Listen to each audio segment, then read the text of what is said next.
Hey, it's Chris, and this is just a quick little video, FYI, for you to let you know whether or not the old original Magic Keyboard for the iPad Pro works with the new 2021 iPad Pros. The good news is that, yes, it works. The smart connector lines up, and you can just attach it and start typing like you'd expect. Not only that, but you can shut the case and the iPad Pro doesn't get stuck or anything weird like that. The case does fully shut, and you can hear the screen lock sound when you shut it, so it seems to be more or less fully operational for the 12.9-inch model that I'm testing. Now, here's the new iPad Pro inside the new Magic Keyboard when it's closed, so you can see what that looks like. And then here's the new iPad Pro inside the old Magic Keyboard when it's closed, so you can see what that looks like. And yes, it sticks out just a little bit, but actually it's a lot closer than I think a lot of people were assuming based on the news coverage.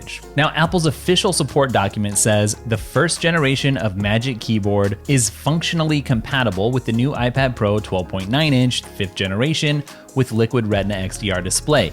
Due to the slightly thicker dimensions of this new iPad Pro, it's possible that the Magic Keyboard may not precisely fit when closed, especially when screen protectors are applied. That's Apple's official statement. So this was just a quick little video so you could see what it looks like, how it works, and hopefully this brought you some clarity, because I know I've had a ton of questions about this. I don't usually make these little one-off videos, but it seemed like a good time. Now, I haven't done any in-depth testing beyond what I'm just showing you here, but personally, I think at this point I would feel pretty comfortable using my old Magic Keyboard with the new iPad Pro, even though, wow, that new white color is amazing. And hey, if you found this supplemental video helpful, there's a link in the description where you could buy me a coffee as a thank you.